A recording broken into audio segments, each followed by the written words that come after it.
This podcast is brought to you by Carvana. Car shopping shouldn't feel like preparing for a marathon of paperwork. That's why Carvana makes buying and financing your car easy. From start to finish, search thousands of vehicles with great prices. All online, all on your time. And when you're ready, your new car shows up right at your door. It doesn't get better than that.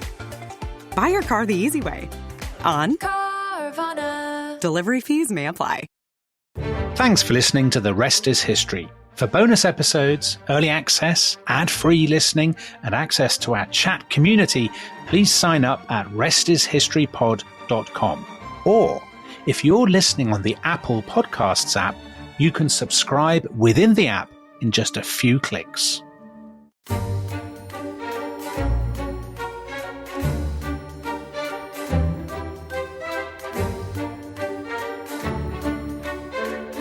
I reached Durban to find myself a popular hero. I was received as if I had won a great victory. The harbour was decorated with flags. Bands and crowds thronged the quays. The admiral, the general, the mayor pressed on board to grasp my hand. I was nearly torn to pieces by enthusiastic kindness. Whirled along on the shoulders of the crowd, I was carried to the steps of the town hall, where nothing would content them but a speech, which after a becoming reluctance, I was induced to deliver. So that, Dominic, the third of three brilliant impressions of Winston Churchill. I think your impressions have now reached a kind of a decadent phase, Tom. Yes. They're increasingly incomprehensible. Well, if you could make that out, what Churchill was saying was that he's arrived in Durban and he's the hero of the hour. And so basically, Dominic, everything we've been talking about, his great ambitions, his desire to cut a dash as an international hero has come true. And this is against the backdrop of his exploits in the Boer War. Not one of the most glorious moments in British imperial history. But Churchill lights it up with a blaze of glory, and we'll go into the details of what it is that Churchill does, the dramatic adventure he has that becomes a topic of obsessive international interest over the course of this episode. But I guess, first of all, we should do two things, shouldn't we? First of all, we should look at where Churchill is situated in terms of his career once he's come back from the Sudan. And then we should look at the framework that leads Britain to go to war in South Africa against the Boers. Two quite complicated things. So Churchill, for those of you who listened to the first two episodes, born in 1874, aristocratic / American stock. We talked about his sort of miserable parentage, or the miserable parenting of Randolph and Jenny, his father and mother. He's gone to Harrow, he's gone to Sandhurst, he's had these adventures in Cuba and in India, and then, of course, in the Sudan with that great cavalry charge at Omdurman.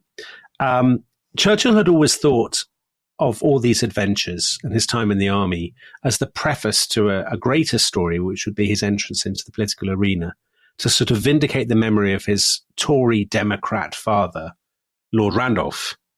And when he comes back from the Sudan, he's already written a book about his adventures in the Northwest frontier. He writes another book called The River War, which is quite a success, about sort of his adventures with Kitchener's army going all the way to Khartoum. And he, using that sort of fame, he fights his first election in Oldham. He's approached by the Conservatives in Oldham. So Oldham, for those people, particularly non-British listeners, it was a constituency in Lancashire that sent two MPs to Parliament. It's a kind of cotton town, very working class town. So Churchill was displeased to find that there was no hotel. So it's sort of not really, obvious conservative territory. No, but in those days, I mean, people would often represent constituencies with which they had with which they had nothing in common, but they wouldn't even make the pretense, as they do now, that they deep down love the constituency. But a town full of mill workers isn't obvious. I mean, it's not an obvious congruence with the grandson of the Duke of Marlborough. No, you're absolutely right. And in fact, they do a funny thing happens when he fights this election in July 1899. So it's a by-election. So, as I said, there are two seats. So there are two radical liberals, Arthur Emmett and Walter Runciman, the father of the great historian, Sir Stephen Runciman.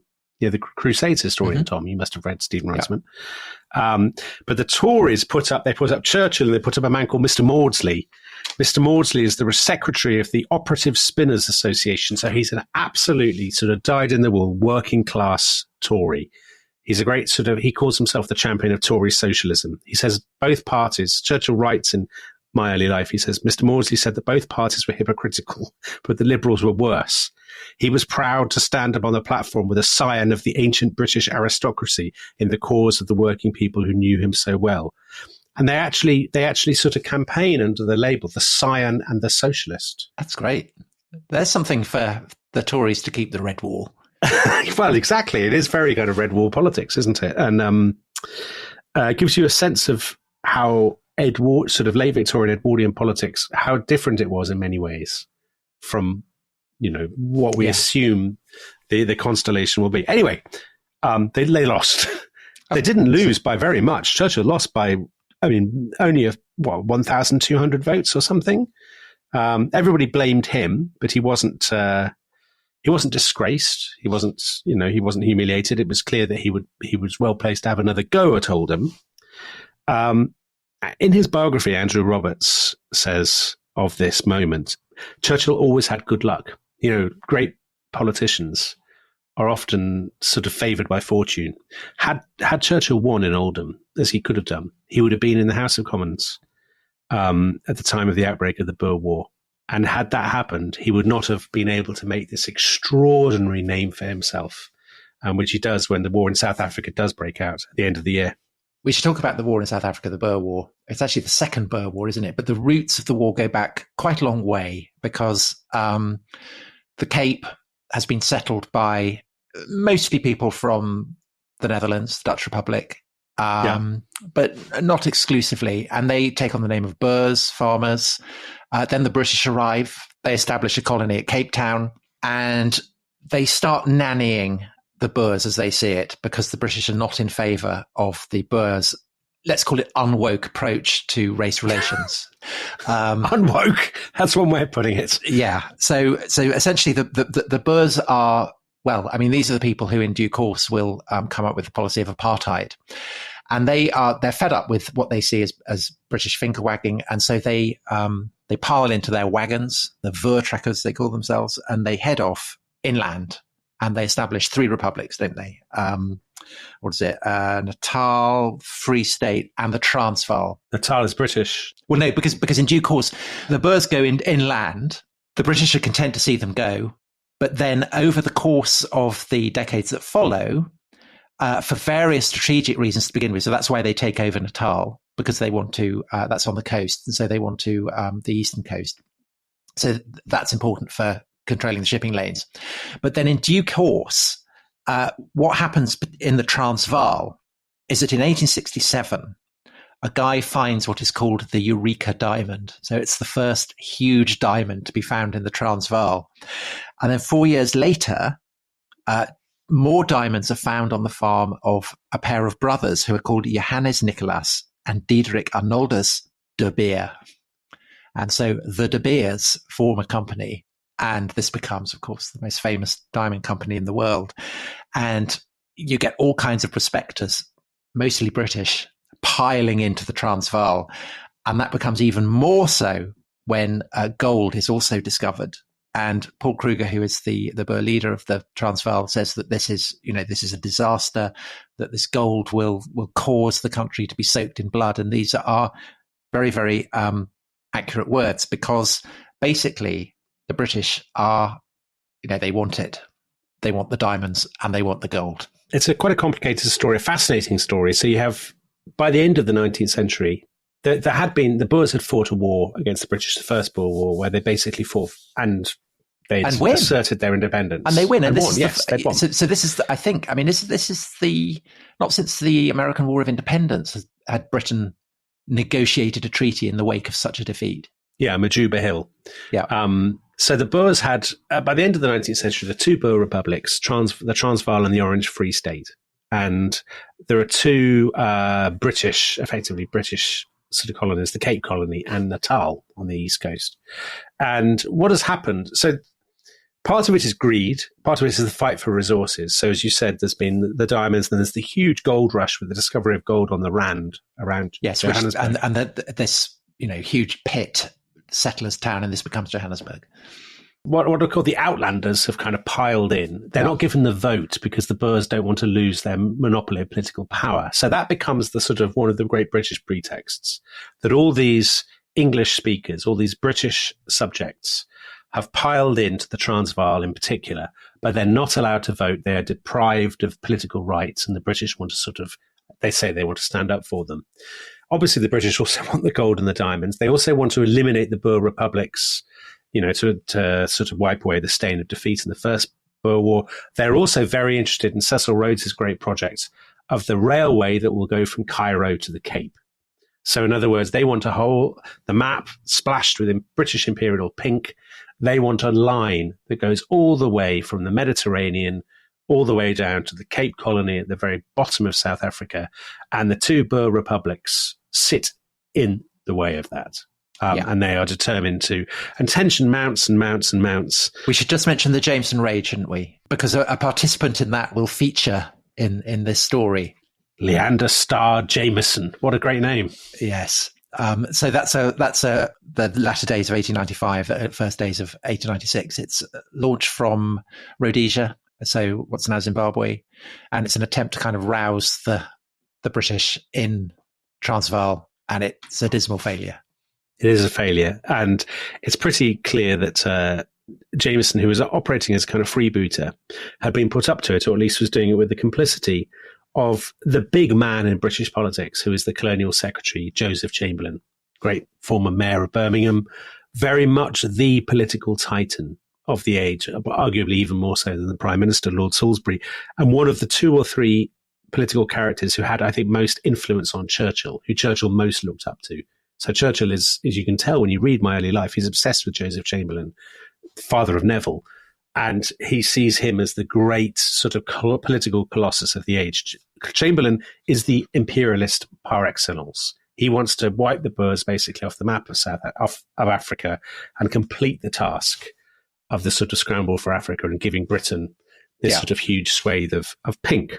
So generally, Britain's engagement in Africa has been a fusion of land grab and moralism.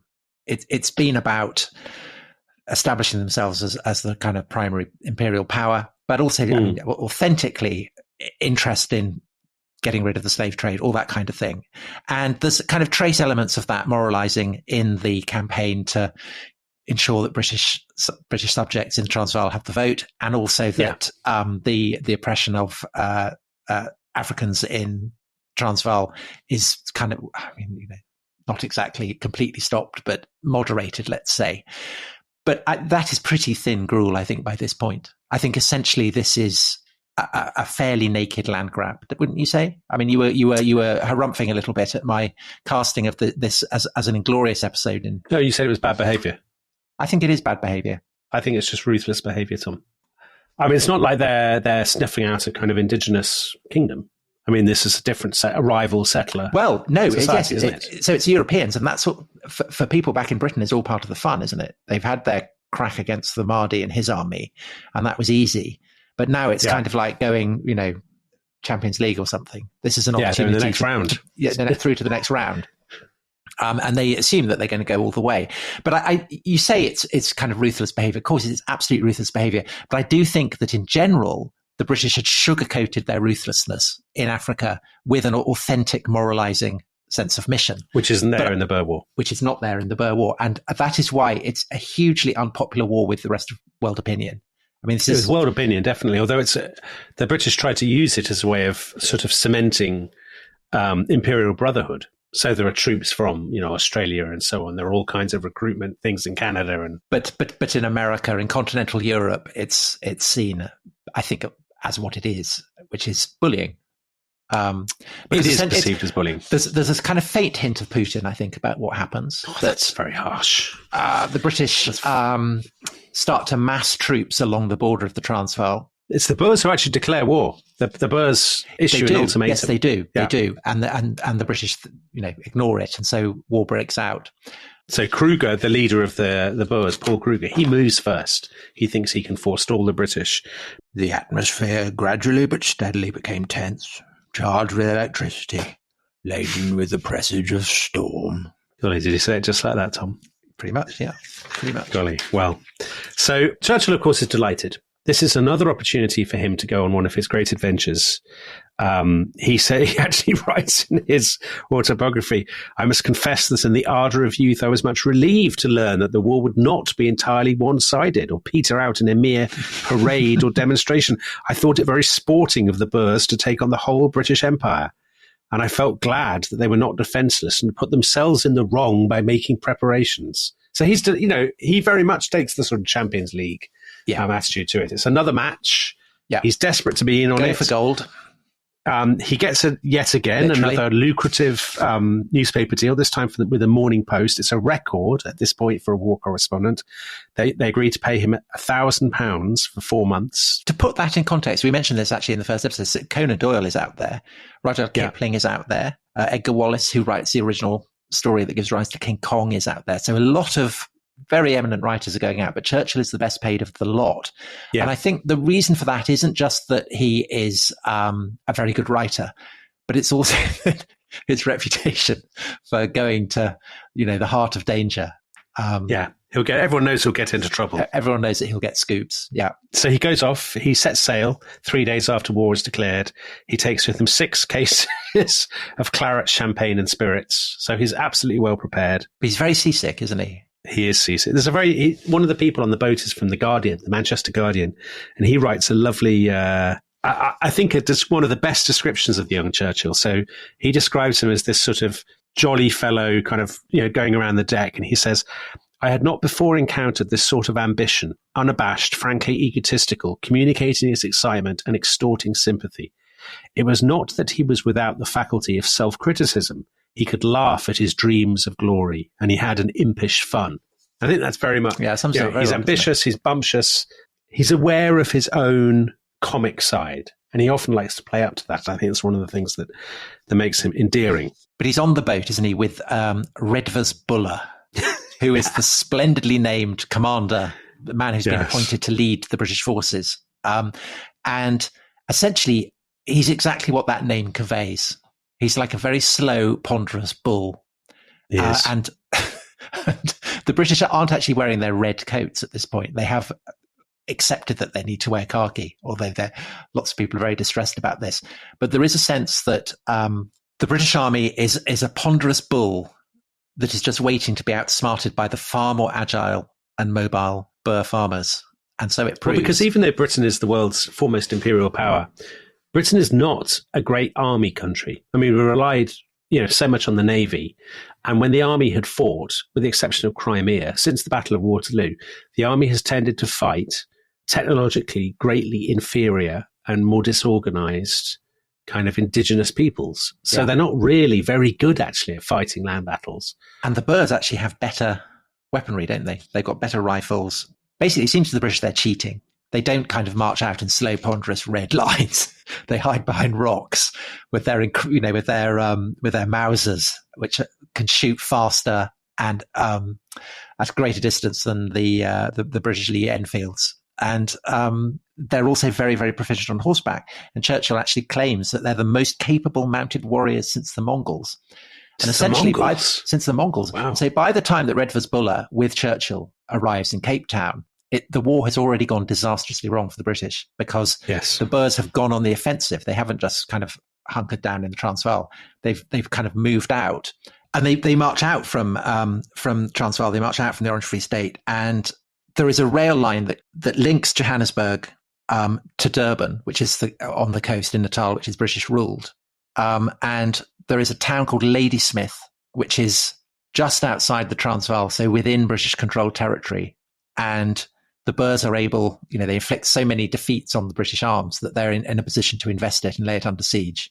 And that is basically the situation when Churchill arrives. And it's all about getting to Ladysmith for Churchill. So should we take a break here, Tom, and reconvene to find out what happens to Churchill? And let me tell you, at first, it's not good. So we'll come back after the break to see what it is. Bye-bye. Drama. Bye. This episode is brought to you by Rocket Money. Tom, we often talk about how to organise our finances. I'm very conscious that I'm paying for a lot of mad subscriptions. And there's one thing that we've talked about often on this show. It's the thing that we probably hate more than any other, and it's a hidden fee. I would love to get my finances under control. There are all these things piling up on our bank statements, and I think I need to fix this problem. I need to sort this out and to stop this. I mean, my finances are so chaotic that I need this app. So I'll tell you what it is. It's called Rocket Money. It's a personal finance app that helps find and cancel your unwanted subscriptions. It monitors your spending and it helps to lower your bills so that you can grow your savings. With Rocket Money, you can track all of your subscriptions and you can easily cancel within the app with just a few taps, saving you time, avoiding charges. And you can also set budgets and goals and get personalized insights and regular reports to track how you're doing. They will even send you real-time alerts for large transactions, upcoming bills, refunds, and even low balances. So let Rocket Money help you reach your financial goals faster. Join at rocketmoney.com/ishistory. That's rocketmoney.com/ishistory. rocketmoney.com/ishistory. Wherever Bud goes, his harmonica goes with him. It's a pocket full of soul. Now he's living with prostate cancer. He asked his doctor about Xtandi enzalutamide. Xtandi 40 milligram tablets treats men with prostate cancer that has spread to other parts of the body and responds to a medical or surgical treatment to lower testosterone. Xtandi may cause serious side effects: seizure, a brain condition called PRESS, allergic reactions, heart disease that can lead to death, falls and bone fractures, swallowing problems, or choking that can lead to death. Stop Xtandi and get medical help at once if your face, tongue, lip, or throat start swelling. Tell your doctor at once if you faint, have a seizure, quickly worsening headache, decreased alertness, confusion, vision problems, chest pain or discomfort, or shortness of breath. Xtandi can cause harm to an unborn baby or miscarriage. Use birth control during and 3 months after Xtandi. Common side effects include muscle and joint pain, feeling unusually tired, hot flashes, constipation, less appetite, diarrhea, high blood pressure, bleeding, falls, fractures, and headache. Talk to your doctor and visit Xtandi.com.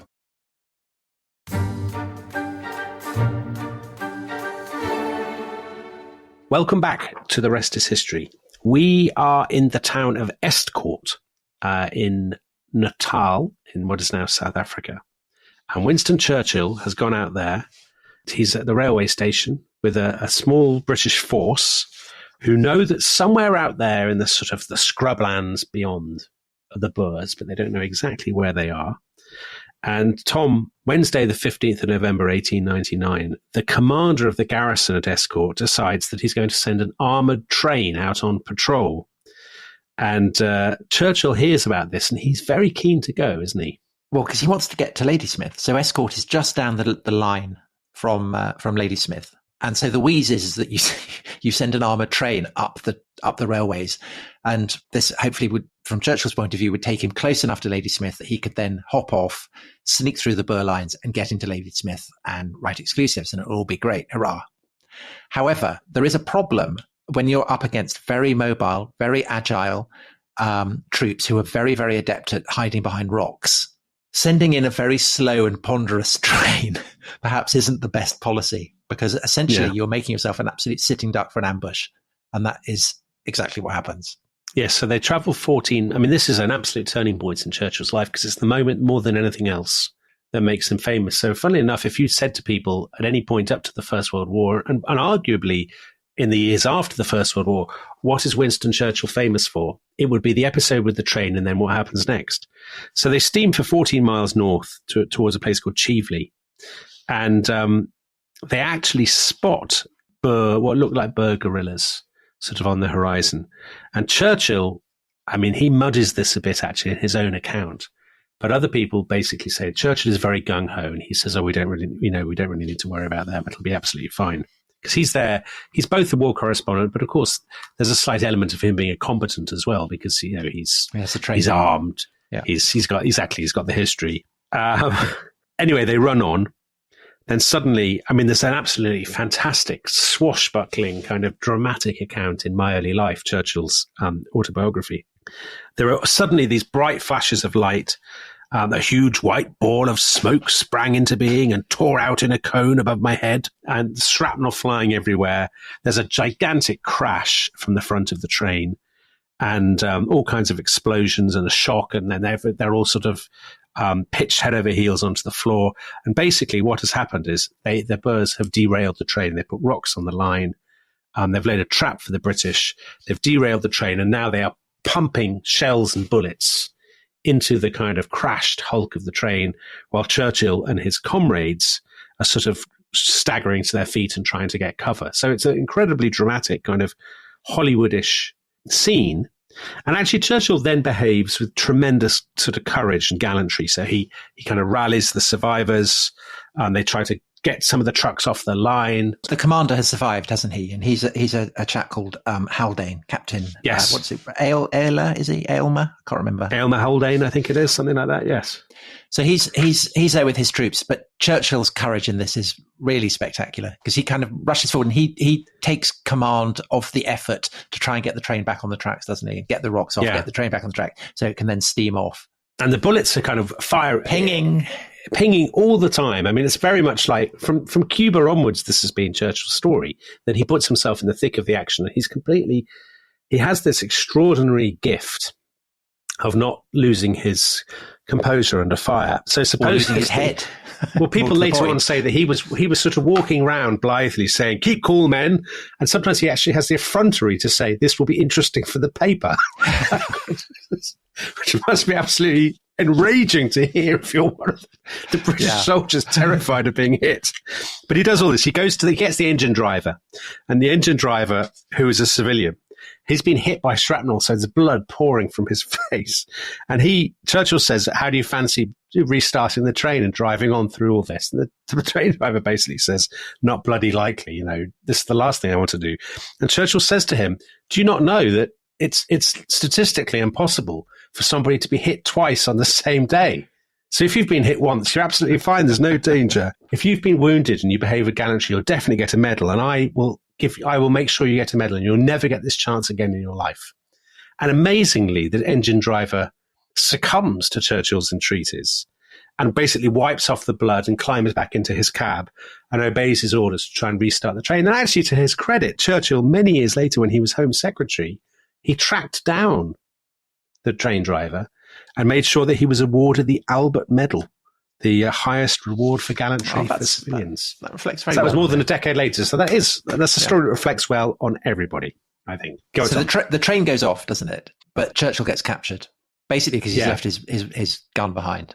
So he has no choice. Well, because a lot of the men have been left. They can't all go off when the engine escapes. So a lot of them are left behind. Churchill's one of them. As you said, he's left his gun, so he's cornered by a horseman. And very reluctantly, he eventually waves his handkerchief like all the others do, and they're taken prisoner by the Boers. But it's lucky that on one level, it's very unlucky that he didn't have his gun, because otherwise he could have shot his way out. But in the other way, it's very lucky, because if he'd had his gun with him when he was captured, his claim to be, an innocent journalist would have put him in real danger, I think. It would, because he would then have been a spy. Yeah. See, but as it is, he can claim to be, as you said, a war correspondent. As soon as they're captured, he says to the Boers, "I'm a war correspondent, you have to let me go. Under the laws of war, you're not allowed to take me a prisoner." And one of them supposedly says to him, "We don't catch the son of," they recognize his name. And one of them says to him, "We don't catch the son of a lord every day." Well, not just any lord, because Randolph Churchill had been notoriously rude about the Boers. Had he? Yeah. So there's a real grudge there. So they're delighted to have Lord Randolph Churchill's son in their hands, absolutely determined not to lose him. And so they put him and everybody else on a train, lock him up, can't get off, and they arrive in Pretoria.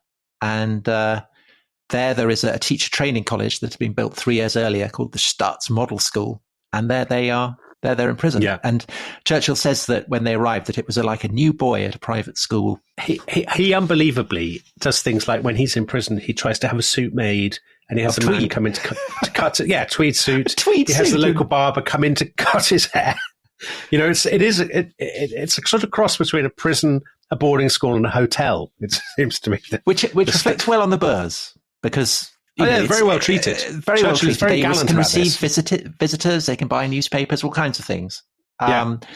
Churchill's able to cash checks. But the security is very tight, which is a frustration to Churchill, because he is desperate to escape. And I think he's desperate to escape not just because he knows that it would be a dramatic adventure that would be good for good for the newspaper, good for his career, but also because he discovers that he has an absolute horror of being confined. And that makes sense, doesn't it? Because he's a guy who treats the entire British Empire as a stage for his adventures. So to be hemmed in like that is both humiliating and, I guess, very claustrophobic. Yeah, I think that's true. I mean, they arrive in Pretoria on the 18th of November, and for 3 weeks he sort of paces around, chafing, and he's always talking about it. I mean, they're always concocting schemes, him and the other officers. Could they somehow take over the prison? What could they do? So it won't surprise anyone who knows about Churchill's enthusiasm for mad wheezes in the Second World War that his schemes are always incredibly complicated, kind of baroque. But there are two others there. So Aylmer Haldane, who we mentioned, who was in charge of the troops on the train, and then a guy called Adam Brocky, who is Irish, a sergeant major, but had lived in South Africa for most of his life and had taken part in the Jameson raid. So if that had come out, he would have been in real trouble. So that's why he's with the officers. He pretends to a rank, so he claims to be a lieutenant, that he didn't actually have. Otherwise, he wouldn't be, in the... right, because the officers and men were in prison separately. Yeah. So it's quite important for him to get out before his captors realize who exactly he is. And they essentially fashion a scheme that is a lot less complicated than Churchill's, which basically involves just jumping over a fence. Yeah, because there's a toilet block, basically. Yeah. That there's a particular... They watch the sentries. There's a particular moment where the sentries have walked past the toilet block, and if they turn, and they often turn and they're having a smoke and they're chatting, the sentries. And just for a few moments, they have their backs turned and they can't see what's going on. And you could then climb onto the toilet block, climb over the fence and drop down the other side. And the other side, this is in sort of suburban Pretoria. So it's just somebody's villa, the other side, the garden. And it's the night of the 12th of December, isn't it? Well, Churchill has sort of been badgering the others and saying, let's do it. And Churchill being Churchill, he goes first. So he waits for the sentries to chat. And then his rendition of the story is, of course, very melodramatic. It was now or never. I stood on a ledge, seized the top of the wall with my hands and drew myself up. Twice I let myself down again in sickly hesitation. And then with a third resolve, I scrambled up and over. And all this kind of thing. So he's over. And he looks back and he sees the sentries and they're still smoking and they haven't noticed. And then he waits. He waits for the two other blokes.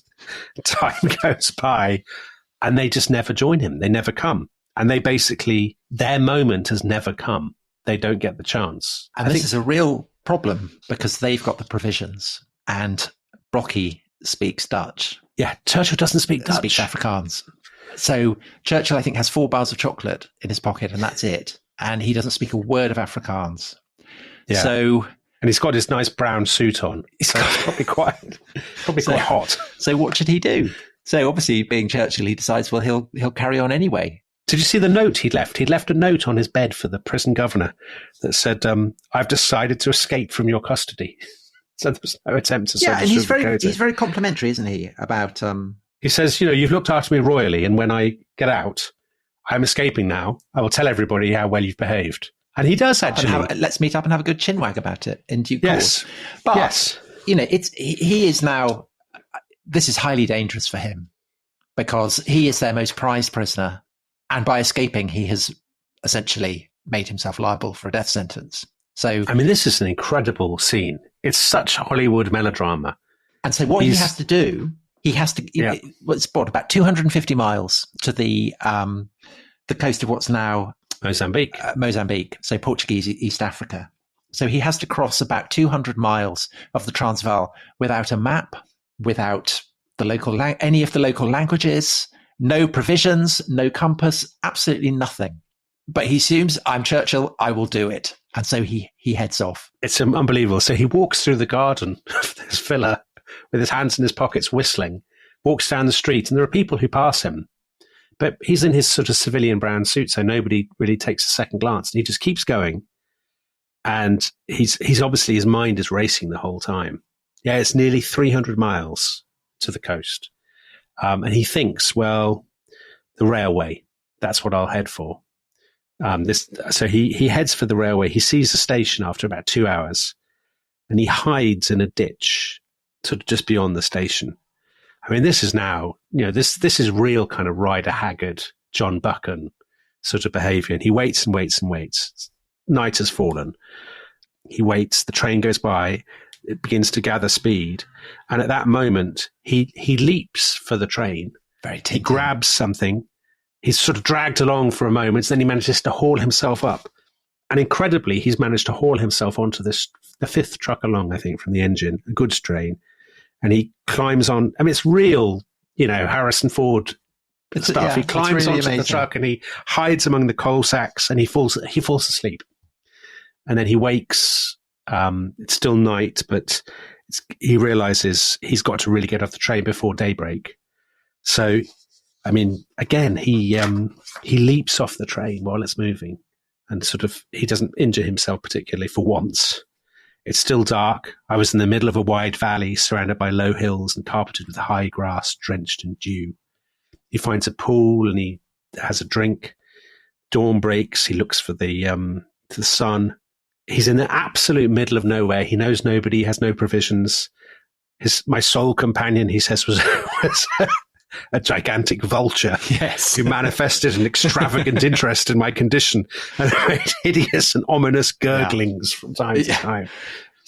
So meanwhile, back in the prison, he has done the kind of the classic, he's put pillows into his bed to make it look as though he's still there. And so an orderly comes in, leaves his mug of tea, goes back out again.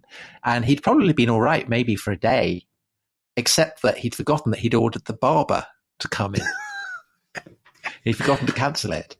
Oh, so the barber comes in, prods the pillow, realizes what's happened. The alarm goes off, and essentially the whole of Transvaal now starts to devote itself to the manhunt for Churchill. And they put out things saying that he's escaped disguised as a woman.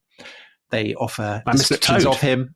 Yes, very like Mr. Toad. And they make him sound like Mr. Toad in the descriptions that they offer of him. I suppose he does look a bit like Mr. Toad. He does, yeah. So it's all looking very bad. And meanwhile, Churchill is kind of weaving his way slowly eastwards. But I mean, it's a long, long way. And he's hoping to catch another train as the night comes. But he waits and waits and waits, and no trains come because they've worked this out, and so they've cancelled all the trains. So what's he going to do now? Well, he sees this eventually after a lot of trudging, and he says, actually, Tom, you were talking in an earlier episode about Churchill and his faith. This is the one time in his life when he prays, was just desperate for something to turn up. And Churchill being Churchill, it does, yeah, because he sees what seems to be the opening of a mine. And he goes down and he just thinks, I have no choice but to try and brazen this out. So he goes and knocks on one of the doors of one of the houses by the mine opening. And a voice says, "There is da." And Churchill says in English, he says, I'm a burgher. I've had an accident. I was going to join my commando at Komati Port. I've fallen off the train. We were skylarking. I've been unconscious for hours. I think I may have dislocated my shoulder. And the man who Churchill can't really make out says, "Come in." So Churchill goes in. And the man is such a Hollywood scene. The man puts a gun down on the table and says, "I think I'd like to know a little more about this railway accident of yours." And then Churchill says, "I think I'd better tell you the truth." And the man says, "I think you had." And Churchill says, "I am Winston Churchill, war correspondent of the Morning Post. I've escaped last night from Pretoria. I'm making my way to the frontier. I have plenty of money. Will you help me?" And the man just looks at him with a gun between them on the table. And then the ultimate Hollywood moment, the man gets to his feet and holds out his hand and says, "Thank God you have come here. It's the only house for 20 miles where you would not have been handed over. But we're all British here and we will see you through." So by just an incredible stroke of fortune, Churchill has found this man called Mr. John Howard, who's the manager of the Transvaal Collieries, who's been living in the Transvaal for years, but is British and obviously sympathizes with the British. And Howard talks to all his men, and they're all pro-British as well. But there's a servant, isn't there, that, who Howard doesn't trust. And so they decide he can't hide in the house. That's so there's right, nothing yes. for it but to hide him down the mine shaft.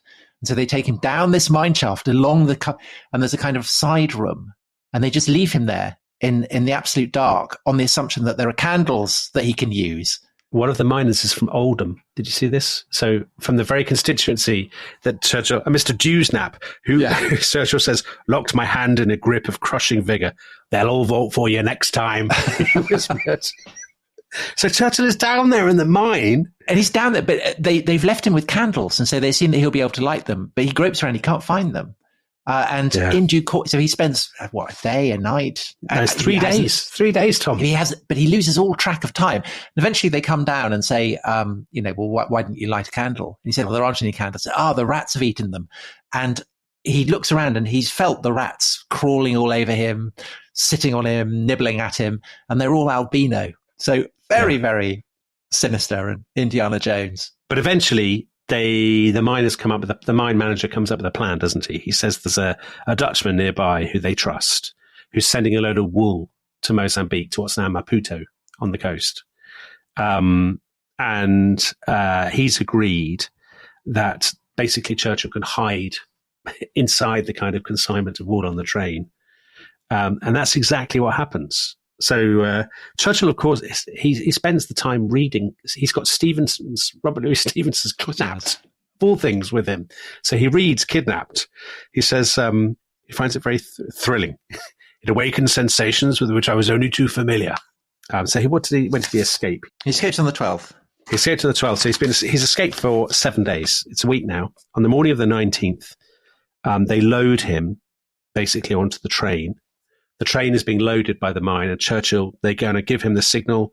He sneaks out of the mine. Nobody says anything. Nobody looks at him. He sneaks onto a truck and hides among the wool bales. And then sort of darkness descends, and off they go. And all day, all night, they travel eastward, the train through the Transvaal. They go through stations, and he hears people talking and moving around him, but he doesn't dare move or obviously say anything. And then eventually they stop, and then they're moving again, and he looks through a chink and he sees Portuguese words written on the signs, and sees the uniform of the Portuguese officials, and he knows they've got through to what's now Mozambique. And then he kind of pushes his head out from underneath the truck and sings and shouts and fires his revolver in the air with joy, because he's out. He's free. He's out. He's escaped. And he goes to the British consul, doesn't he, and gets put on a boat to Durban, and that's then the scene that but we it's such a British moment, with. Tom, when he goes to the British consulate. He presents himself at the British consulate, and the person there says, the consul can't see you today. Come to his office at 9:00 tomorrow if you want anything. And Churchill loses his temper and says, don't you know who I am? And all this, tells them the story. And then, of course, everybody's delighted to see him. And as you said, they put him on a boat to Durban. And when he arrives in Durban, by the time he arrives, he discovers that the war has been going even worse while he's been away. And they've had what's called the Black Week of the British Army, when the British lost 3 battles in a row: Stromberg, Magersfontein, and at Colenso, the worst of all, where Redvers Buller had been defeated. almost 3,000 men have been killed or wounded or captured. The war is going terribly. But his escape is the great news. It's the sort of, you can absolutely see how the sort of the tabloid press of the day, as it were, seize on this story, this single act of intrepid heroism. And so when he gets off at Durban, there are bands and crowds on the quays. There are people rushing to shake his hand. He gives a speech where he says they can't possibly lose in South Africa, and everybody's cheering and crying and waving and all of this thing. People shouting, "God bless you." And with that, I suppose you could say, that crowns Churchill's early life, because this is the moment that he's long dreamed of. He is the hero of the empire because he has redeemed Britain's honour at a time when the generals on the battlefield have been busily engaged in losing it. Yeah. And astonishingly, he pulls his favourite trick, doesn't he, of going back. And he actually secures a commission. So he's simultaneously a war correspondent and back in the army. He says the next 2 months are the happiest of his life. He's riding around. The Boers are finally on the run. And he actually ends up going to Pretoria, doesn't he? And he does. He goes back into Pretoria in June 1900 with a South African light horse. And he has the pleasure of, as he would call it, liberating the very prison in which he himself had been held prisoner with his cousin, the Duke of Marlborough. They go in. There's the prison. Churchill waves his hat in the air and cheers, and all the Huzzah, prisoners cheer. huzzah. Yeah, they tear down the Boer flag. They raise the Union Jack. For somebody who had always thought his life was a romantic melodrama, these must have been transcendent moments, ecstatic moments. Yeah, because he's living the daydreams that he had when he was a boy. He's a kind of, hero of all jingo imperialists, but it has to be said that he behaves very well, doesn't he, to the Boers? He sticks up for them. He salutes them as noble adversaries. And we've been talking about this throughout all these episodes, that although Churchill loves a good war and loves the kind of the pinging of bullets around him, once the war is over, he likes to settle down, have a beer with the opponents, talk over the match, all that kind of thing. And that's basically his approach, that the Boers should be treated as honourable adversaries. Exactly. And this is where he comes up against his old enemy, General Kitchener, whose approach to the Boers is not remotely of that order at all. Well, it's scorched earth. So from 1900, 1901, the war slightly changes. The British begin to prevail on the battlefield. Kitchener, first Lord Roberts and then Kitchener come in to conduct the war in a much more ruthless way. They end up herding sort of the Boer civilians into concentration camps so that they can basically starve out the guerrillas. And it then becomes an attritional, very bloody, sort of dirty campaign. And Churchill doesn't really like it. Your characterization, I completely agree with. So Churchill has this motto: in war, resolution; in defeat, defiance; in victory, magnanimity; in peace, goodwill. And actually, it sounds like, empty sort of political boilerplate, but he really believes it. So he's constantly writing in his dispatches for the Morning Post or in telegrams home, we should treat the Dutch farmers with greater magnanimity. They were sort of honourable opponents who we have defeated, and now we should extend the hand of friendship, all this kind of thing. And that does mean that although he's a conservative, and although he then goes and fights an election back in Oldham, and this time, of course, he wins, and Mr. Dewsnap from Oldham, his wife is in the gallery. There was general jubilation. Yes, at one of his public meetings, he mentions Mr. Dewsnap's name, and people say, his wife's here, and everyone's absolutely delighted. So he wins, but even in victory, he's still he's still saying, we should treat the Boers better. We should reach a sort of honourable peace with them and so forth. In fact, in his maiden speech, which is in the 15th of February 1901, so the war is still going on. In his maiden speech, he says the words, "If I were a Boer fighting in the field, and if I were a Boer, I hope I should be fighting in the field." And there's a real sense of sort of discontent that ripples through the Tory benches. And Joseph Chamberlain, the colonial secretary, who's sitting on the front bench, audibly mutters, "That's the way to throw away seats." Because, in other words, Churchill is not endorsing the kind of jingoistic mood that has sort of prevailed in British politics. So even at that stage, Churchill is a very semi-detached member of the Tory party.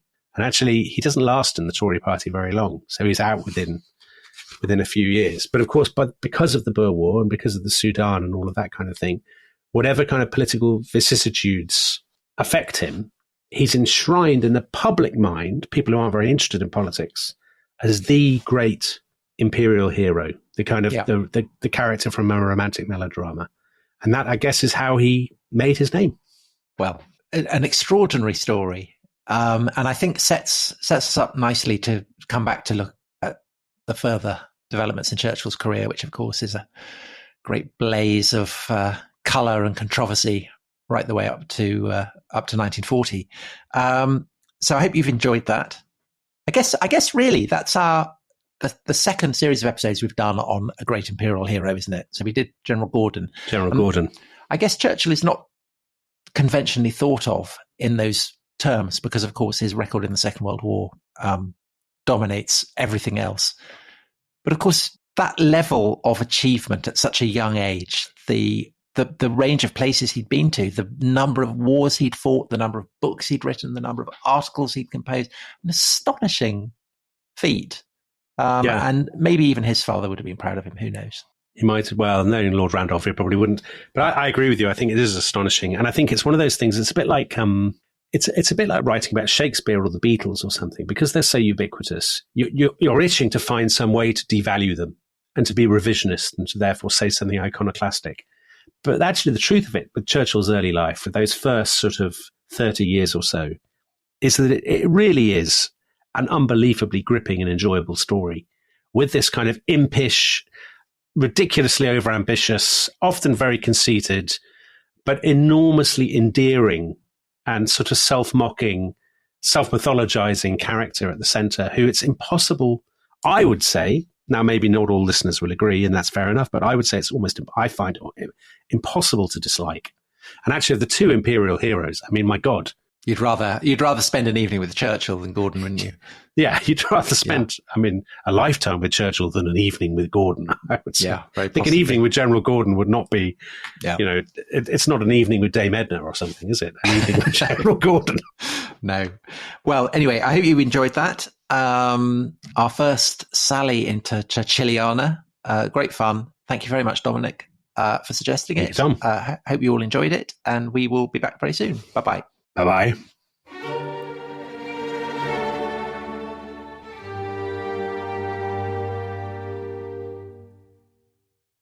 Thanks for listening to The Rest is History. For bonus episodes, early access, ad-free listening, and access to our chat community, please sign up at restishistorypod.com. That's restishistorypod.com.